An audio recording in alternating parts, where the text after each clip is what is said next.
Hello and welcome to our next session. My name is Jack Grove. I am a reporter at Times Higher Education.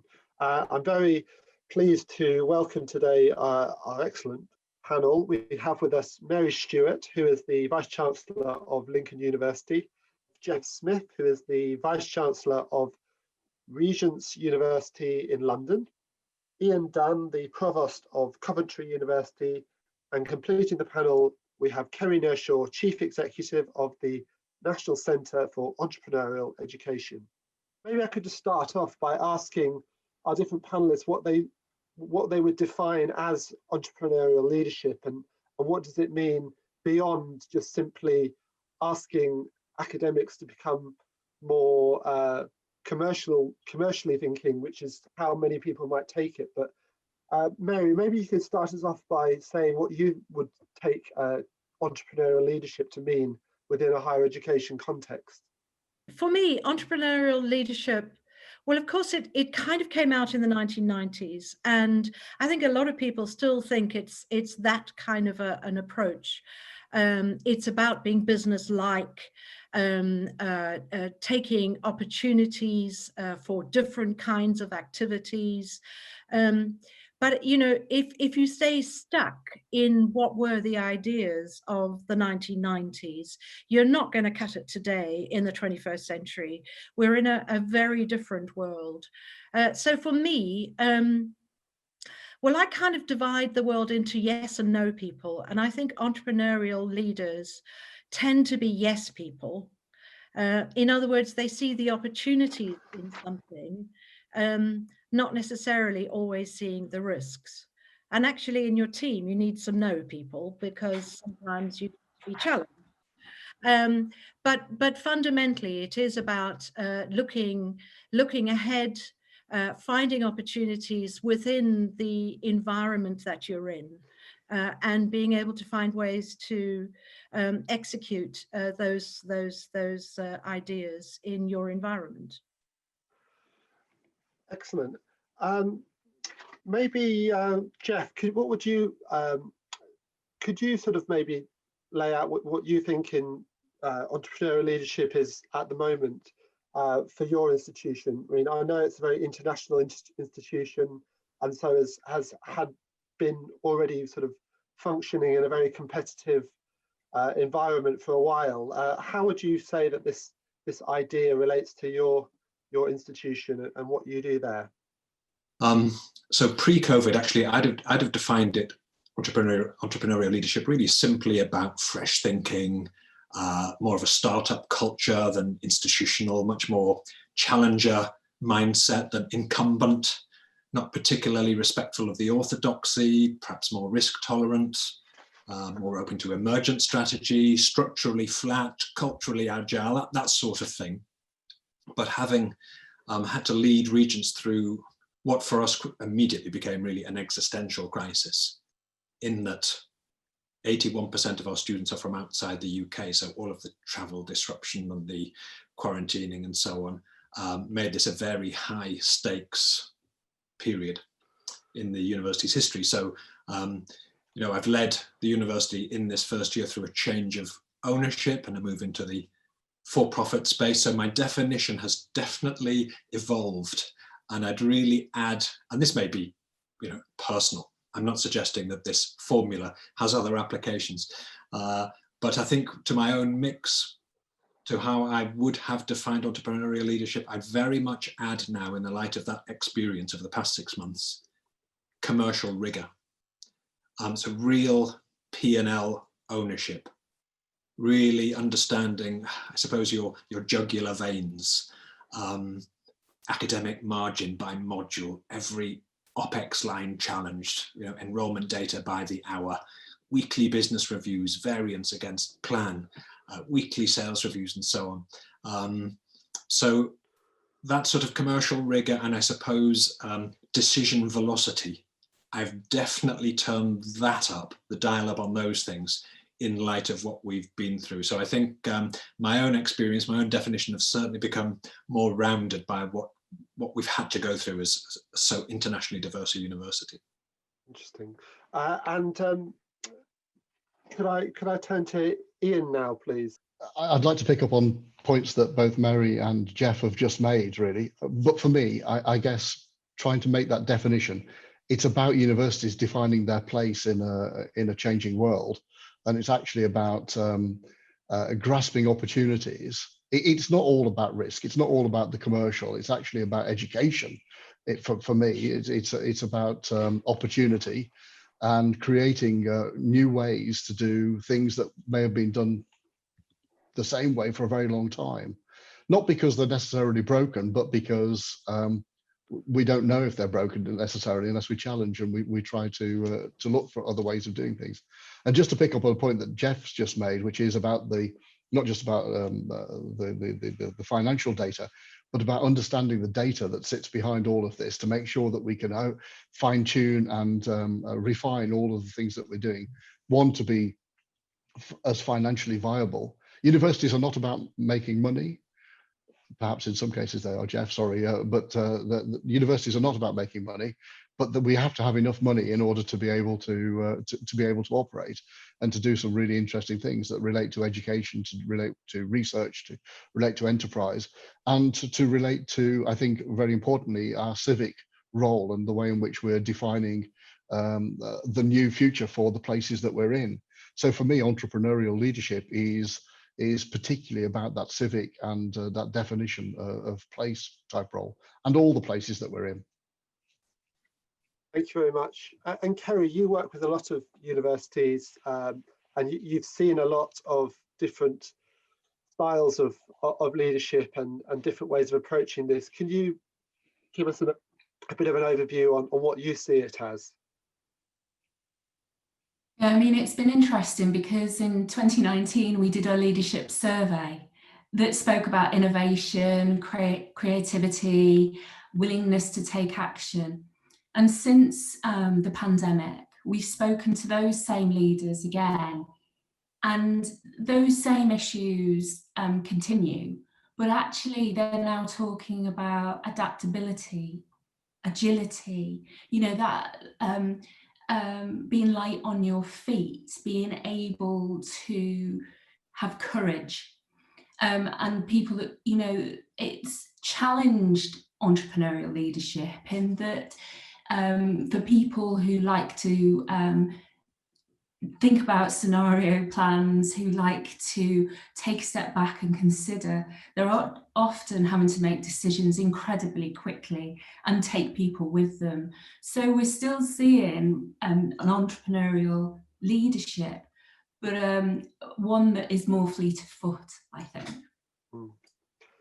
I think it's interesting you raise that point, because it seems like some of these things that have been talked about for a few years and have been sort of embedded in the system are now not just sort of nice things to have, but actually really quite essential for the continuation of the businesses of universities as we know it. Maybe I could just ask actually Ian here, because you do a lot more sort of international partnerships, but you've also moved into different places of the country, like Scarborough, and also different. You know, you set up a completely separate entity at Coventry as well. Could you sort of explain a bit about that? How entrepreneurialism, you know, was helped to sort of guide those projects? I can, and I'm delighted to be talking to you from our Scarborough campus right now, Jack. I actually think, if I'm not mistaken, one of your colleagues, if not you, wrote about us when we set up in Scarborough and described it as balmy in that very witty way, by using BALMY, which I thought was very amusing. So I just thought I'd bring that back. Why did we set up in Scarborough? Well, one, there was an opportunity, a university that was leaving this town, and it's 50 miles from Scarborough to Hull, and 50 miles to York, and 50 miles to Teesside, and there's no higher education anywhere around. It just felt like a really interesting thing to do. We got a great relationship that had developed with the local authority. It goes back to all the points that Mary's just made. You know, local sporting bodies, there's just an amazing community. We've developed a degree with the Stephen Joseph Theatre, a degree in acting. It's only got a small number of students, but it's an amazingly powerful thing. The local NHS, nursing, we brought nursing back to Scarborough. for the first time in about 30 years. You had to go to York to train as a nurse, and that meant that people went to York and they didn't come back to Scarborough, and that drains the place of all sorts of things. So why did Coventry do it? We saw an opportunity. It was interesting, it was exciting, and out of it has grown all sorts of things. So I guess what I'm really saying is the entrepreneurial bit, and it's not entrepreneurial like setting up a small business where you're investing all your own cash in doing something and taking that sort of risk. It was a very much more calculated sort of thing, was an opportunity to do something different, but not necessarily knowing all of the answers right at the beginning. What's come out of it is an amazing set of opportunities to do all sorts of interesting things, both for this community and learning that we take back into our other branches of this entity, which we call CU Group, which is our low-cost higher education provision that we have in Coventry, here in Scarborough, and in Barking and Dagenham, and recently just opened in Wrocław in Poland, because each of those has a different community and brings a different sense of opportunity to add value and learning back into the university, which makes us stronger, I think, more diverse, and brings the ability to change the way in which we do things on our main campus. And maybe I could ask Jeff as well. I mean, London has always been sort of the heartbeat of business and industry in Britain, but I imagine it's taken a bit of a knock in recent times. Is that sort of sense of being at the heart of things still very much what Regents is all about? Have you found it harder to instill that in today's students, or is that still key to what you offer? Being wrenched from that 12 acres of bucolic royal parkland in Zone 1 was pretty catastrophic. I mean, this is a university that perhaps it had overtraded on that, but it was absolutely a central part of the proposition. I think being displaced from it has forced us really to think about what's at the heart of our educational offer, which actually, I suppose, it allows me just to rewind a little bit back to Ian's point about for-profit. I just want to finesse my response, because my first 6 months we were private, not for-profit. My last 6 months were private, for-profit. What's the difference? I remember talking to staff pre-COVID, talking about us needing to think of ourselves as a social enterprise. And not-for-profit does not mean no profit or no surplus. It means actually being unapologetically commercial so that we can do good things. We work ultimately in the transformation business. We want to make moral progress. Our mission is developing tomorrow's global leaders, and Lord knows we need them. So it's a noble endeavor, and that continues. So yes, it's for profit, but that is, the fundamental motivation and objective and aspiration is unchanged, which leads me to the final point I'll make, Jack, which is really, I guess, some of the original thinking about entrepreneurial leadership, entrepreneurial universities was, I remember the phrase from my MBA at the Institute of Education, with some of the sort of founding figures of this concept. They talked about the diversified funding base and the need not just to rely on core activity and so on. So hence the overseas campuses and the conference businesses and so on. I think it's probably come right round now, because for me, it's about the educational core. And if these past 6 months have told us anything, it's reminded us really that we are now educating for uncertainty. And if a university like Regents is to deliver on that mission of developing tomorrow's global leaders, then the university itself has got to rise to that mission and to think about the core of what it offers. So in our we call it the People Project.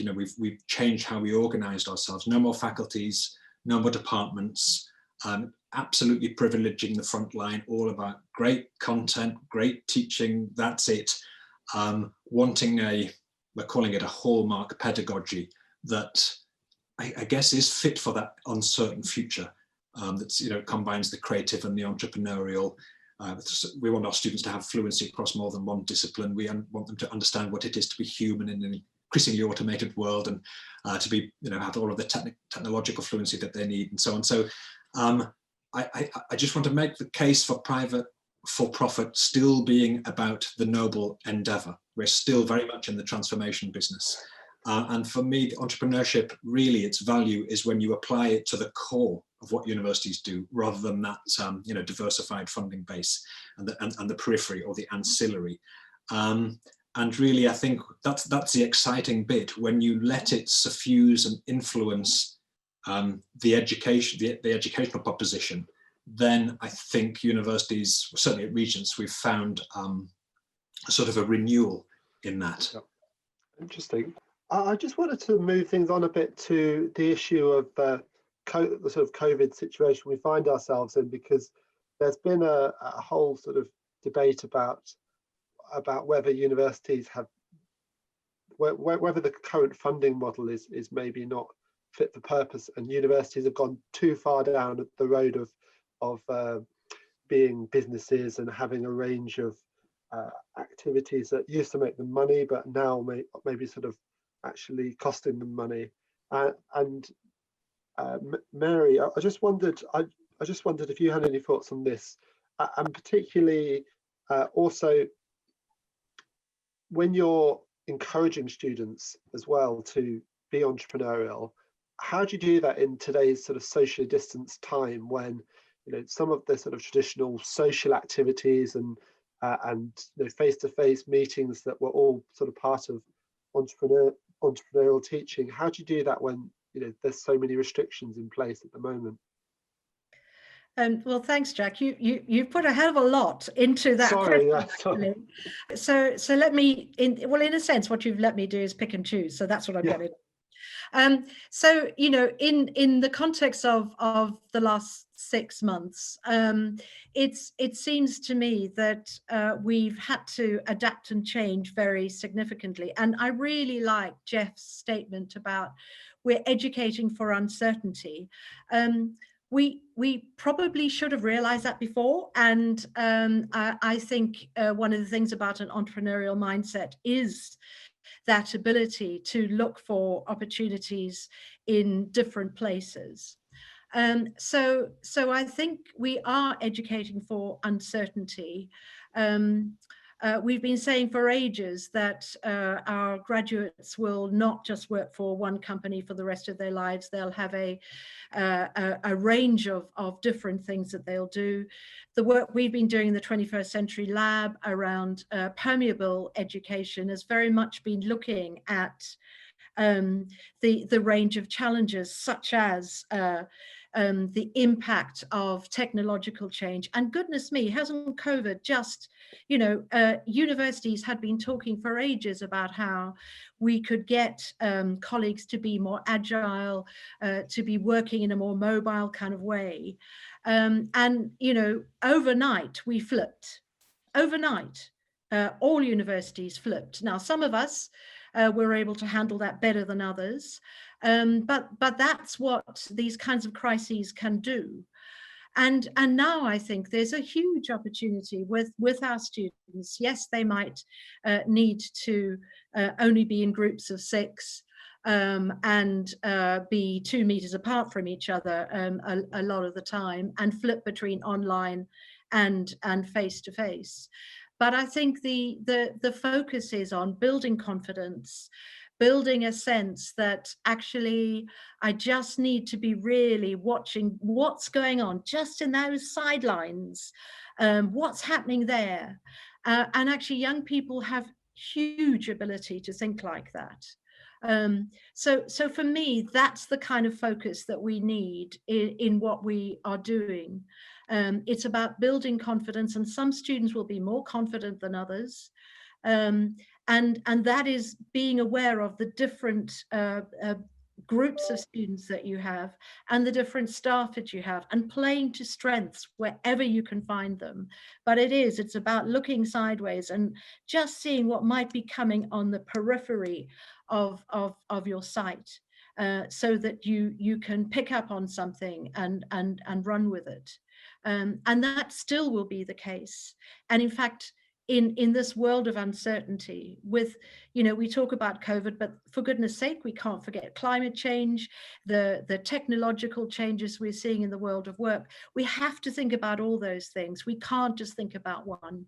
Yeah. And maybe I'll just come to you, Jeff, next. In terms of, maybe you'd like to pick up on some of the things that Mary was talking about and how this has maybe sort of underlined, you know, what the whole purpose of this entrepreneurial style teaching and approach to higher education is all about. You know, I totally agree with Mary. A raft of learnings and lessons from this. Like everyone else, you know, we flipped on a sixpence overnight. Catastrophic for us, as I say, because that place and the location had been such a big part of our signature. So it really forced us onto our native wit and intelligence, really. And it's been interesting just to reflect, even though it's only a few months down the line, we've had a bigger conversation about learning design at Regents than I think we've ever had.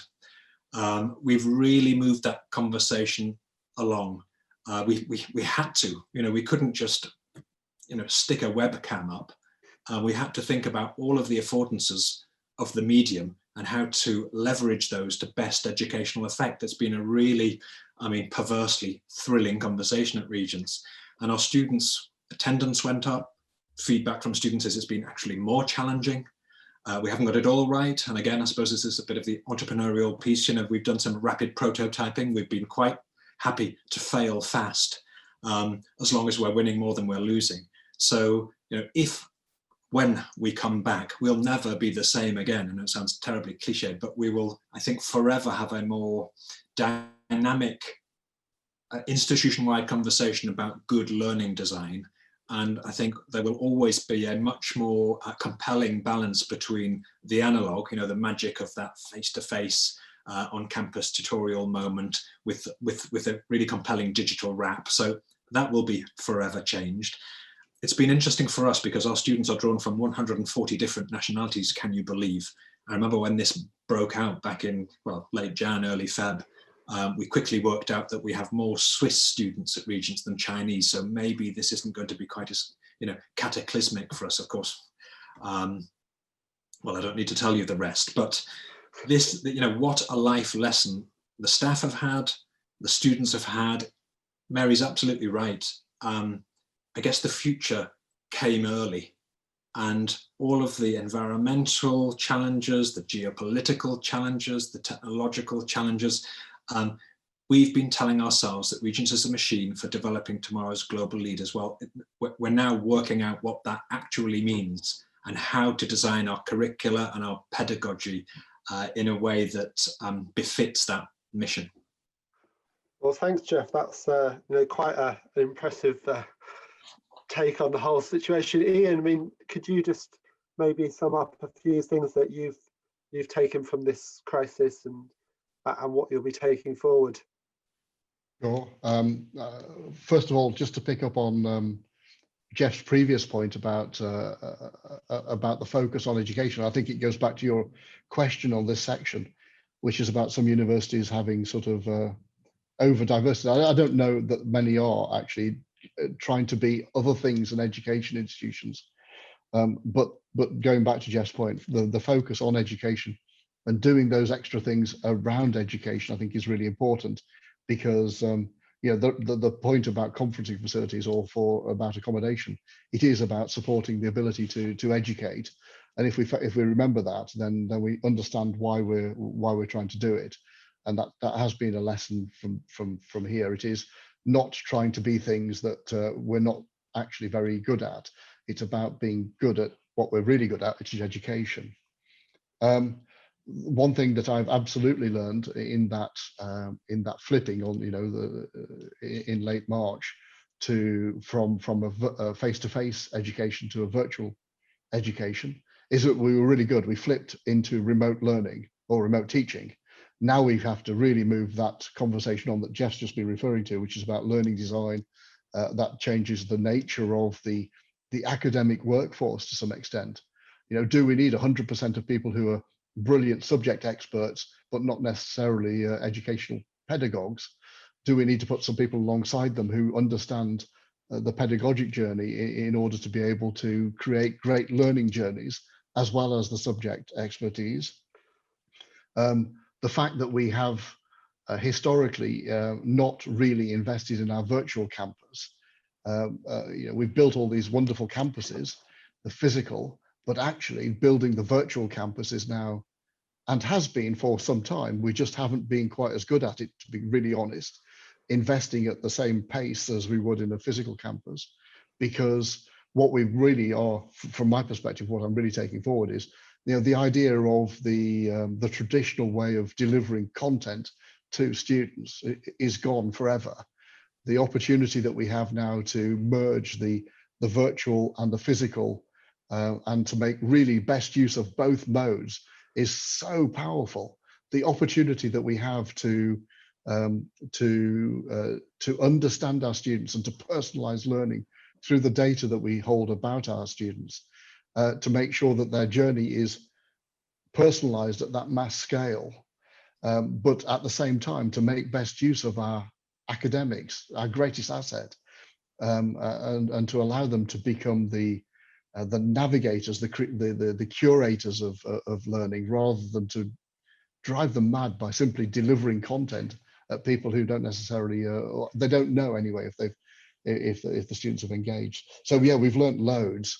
But just to pick up on one final point that Mary made, which I thought was really so super important, this idea of educating for uncertainty, about creating resilient young people, particularly in institutions like mine, where we're a wide access institution, open and wide access in different parts of our institution.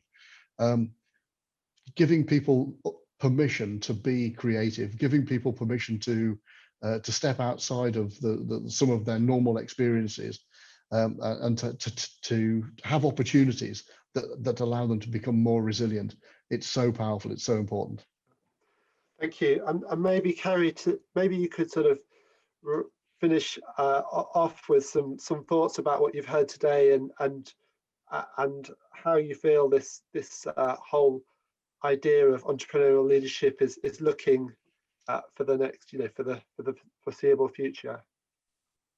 Well, I think it's clear from just the last discussion that entrepreneurial activity and behaviour is critical, really. Our students, as Mary says, students are going out to a portfolio of careers. We are preparing students for this uncertain world that will continue to be uncertain and to continue to be challenging.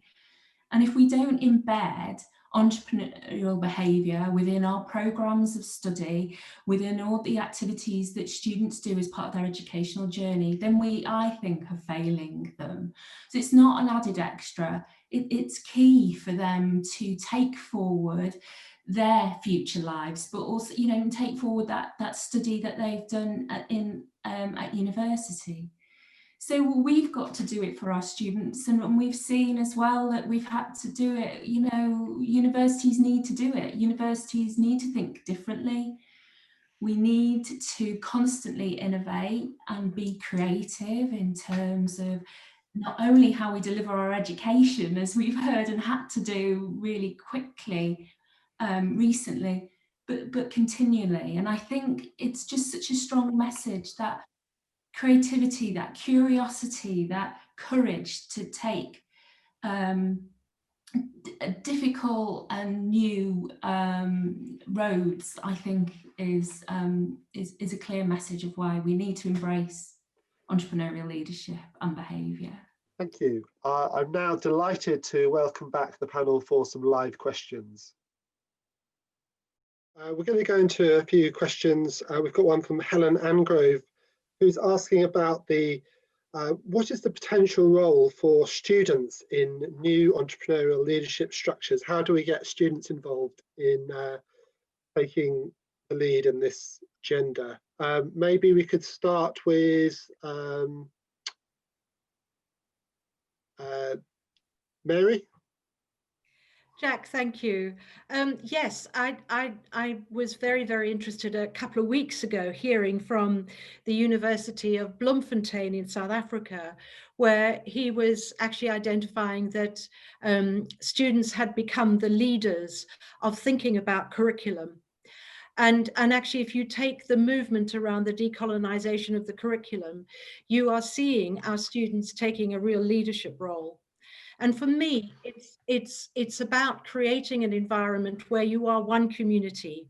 Our students are equally scholars with the rest of the community. We're all at different stages of learning. And I think a partnership approach between student leaders and university leaders is absolutely vital, and a diverse view of working with students in that way. Fantastic. Maybe we could go over to Ian, and just to make it a bit more complicated, what about with blended learning and potentially entirely online learning as we enter another lockdown? Well, thanks for that, Jack, for the extra complexity. I'm sort of going to ignore the last bit for now and just to sort of follow on from Mary and say, actually, I think it's part of the entrepreneurial leadership role of university leaders to make sure that we find ways of bringing students into that conversation, recognizing that our students have just so much knowledge about how they live their lives that we don't take account of. And if we don't take account of it, we become more and more remote from the ways in which we deliver the education. We educate the way that we were educated rather than the way in which they can engage with education. So I think we have to figure out new ways of bringing student leaders into the conversation, embedding them into university leadership teams in all sorts of ways. I don't really think it matters whether they're online, blended, or on campus. The technology will allow us to do those things. So I don't think that's a particular issue. It's more an intellectual exercise about how we conceive of the role of university leadership for the next generation. Thank you. Maybe Kerry, would you like to come in on this? Yeah, I mean, all good universities involve their students. I mean, learning isn't a one-way process, but also students are involved and should be involved in all stages of leadership. I think the most important thing is that students are with us for a very short period of time. And the most important thing is making sure that all students have their ability to have their voice heard in that time. Sometimes certain students can navigate their way around our systems quickly, but a lot of students can't, and by the time they've found the voice, they've left us. And one of the most important thing I think around entrepreneurial universities is how we encourage and hear all those voices from our vast range of students. Fantastic. Jeff, would you like to come in? Not very much to add, Jack. I guess that if we're educating for uncertainty, then only entrepreneurial learning will do. I coined a phrase back at Falmouth, and actually we've been able to extend it at Regents. We've talked about no more swim lanes. It's not enough simply to spend one's time in one's discipline. Yes, all of our students, of course, want to major in something or other, but they all need fluency across more than one discipline. They all need technological fluency. They all need to understand what it is to be human. They all need to work in project-oriented, collaborative, entrepreneurial ways. We've made that at Regents part of our hallmark pedagogy. So I suppose in answer to your question, it's not that we make entrepreneurship or entrepreneurial activity available to our students. We've brought that absolutely into the center of the conversation about what effective learning is, given the challenge, given the mission of educating for uncertainty. Fantastic. We've actually got time for one last question, and you have to be really quick. We've had a question about what can we do to educate students for uncertainty, picking up on Ian's point. Maybe everyone could give us a quick example of something they've done to help this, help educate students for uncertainty. Mary, would you like to come in? So for me, I think it is fundamentally about building confidence. I think that if students don't have the confidence in themselves to believe that they can move and switch between things, then they won't be able to deal with things that they don't know. But we also need to give them tools so they understand how to find things out to be able to respond to something totally new. Okay, Ian, quickly. Very simply to give them opportunity to step outside their comfort zones, but to make sure that they're equipped with the toolkit to cope with those situations. Take them outside comfort zones. Jeff, do you want to come in? I'm just going to turn the question. I'm going to distort the question ever so slightly, because I think that we ourselves as a staff body, as an academic community, need to look at how we organise ourselves and how we behave. And at Regents, we're on this journey. We're calling it from machine to organism. We've got all the classic characteristics of a sort of a tree-structured command and control, multi-layered approach to trying to foster entrepreneurial learning. And we realised, hang on a minute, we ourselves need to completely reimagine how we organise ourselves. And it's obviously much messier. We're an organism, aren't we? We're human, we're flawed. So we're doing away with the lines and boxes of a conventional hierarchical organogram and trying to embrace that new paradigm and change the operating system at Regents to make it much flatter, much more agile, much more fit for the uncertain world that we're trying to educate from within. Fantastic. And Kerry, would you like to have the last word? I'd say introduce some certainty into the curriculum, challenge students and give them scenarios where they are uncertain about the outcomes. And as Mary says, give them those tools. And the world is uncertain, not just the last few months. It's always been that way. Thank you. Well, that's a great point to end on. Thank you very much, everyone, for joining us. And thanks to our panel for these excellent contributions. Thank you very much.